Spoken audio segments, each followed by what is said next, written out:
Good evening. இன்றைக்கி GK Moopanar, மறைந்த தமிழ் மாநில காங்கிரஸோட தலைவர் ஜிகே மூப்பனார் அவர்களுடைய நினைவேந்தல்.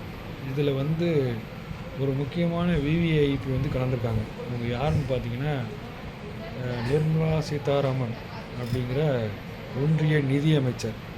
அவங்க தமிழகத்தை சேர்ந்தவங்க அப்படிங்கிறது நம்ம எல்லாருக்கும் தெரியும். ஆனால் தமிழை பற்றி எங்கே பேசினாலும் பெருமையாக பேச மாட்டாங்க. ஒன்று. ரெண்டாவது, அவங்க ஒரு முக்கியமான விஷயத்தை இன்றைக்கி பறைசாற்றிருக்கிறாங்க. என்ன அப்படின்னா, 1999 காலகட்டங்களில் வாஜ்பாய் தலைமையிலான பிஜேபி அரசாங்கம் கவிழ்க்கப்பட்டதுக்கு மிக முக்கிய காரணம் ஜெயலலிதா. அந்த டைமில் ஜிகே மூப்பனாருக்கு 3 எம்பி இருந்தாங்க. அந்த எம்பியோட ஆதரவு இருந்தால் வாஜ்பாய் அரசாங்கம் அன்றைக்கு தப்பி பிழைத்திருக்கும். ஒருவேளை ஓட்டெடுப்பில் பங்கேற்காமல் இருந்திருந்தாலும் வாஜ்பாய் அரசாங்கம் தப்பித்திருக்கும். ஆனால் ஜிகே மூப்பனார் அதை செய்யவில்லை. மிகப்பெரிய அளவில் பேரம் பேசப்பட்ட பொழுதும் ஜிகே மூப்பனார் ஒரு மதத்தை சார்ந்து நடத்தப்படுகின்ற கட்சிக்கு என்னுடைய ஆதரவு இல்லை அப்படின்னு சொல்லி விலகி நின்றுட்டார். அதனால் வாஜ்பாய் அரசாங்கம் கலைஞ்சிருச்சு.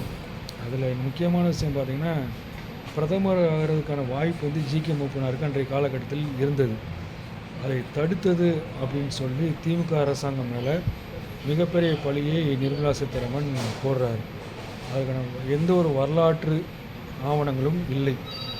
திராவிட முன்னேற்ற கழகம்தான் மூப்பனார் பிரதமராவதை தடுத்தது, ஒரு தமிழர் பிரதமராவதை தடுத்தது என்று சொல்கிறார் நிர்மலா சீதாராமன். அப்படி ஒரு சம்பவம் நடைபெறவே இல்லை என்பதுதான் நிதர்சனமான உண்மை. சரி, ஒருவேளை அப்படி இருக்குன்னு ஒரு பேச்சுக்கு வைத்துக்கொண்டால் கூட, நீங்கள் தமிழர் தானே, இன்றைக்கு நீங்கள் பிரதமராக இருக்கலாமே. ஏன்னா 2 தடவை மோடி பிரதமர் ஆகிட்டார்ல, ஒரு தடவை தமிழர் ஆகிருக்கலாமே. ஏன் உங்களுக்கு கொடுக்கப்படவில்லை? சரி, உங்களுக்கு இல்லை, தமிழ்நாட்டிலேருந்து வேறு ஒருவரை நீங்கள் பிரதமராக கொண்டு வந்திருக்கலாமே. நீங்கள் தான் மெஜாரிட்டியோடு இருக்கீங்களே, ஏன் செய்யலை? இதெல்லாம் ஏமாற்று வேலை. இத்தனை ஆண்டு காலம், 24 ஆண்டுகள் ஆகிறது மூப்பனார் இறந்து போய். ஒரு நினைவேந்தல் கூட வராத எடப்பாடி, அண்ணாமலை, நிர்மலா சீதாராமன் போன்றோர் இப்போ வர்றதுக்கான ஒரு மிக முக்கியமான காரணம், எலெக்ஷன் வருது 2026 தமிழ்நாட்டில். அதை பேஸ் பண்ணி வராங்க. இன்னும் சொல்லணும்னா, இவ்வளவு வாய் பேசுகிற நிர்மலா சீதாராமன் ஏன் தனக்கு பிரதமர் வாய்ப்பு கேட்டு பெற வேண்டியதானே பிஜேபிகிட்ட? இல்லை தமிழ்நாட்டிலேருந்து ஒருத்தரை பிரதமராக தேர்ந்தெடுக்க வேண்டியதானே?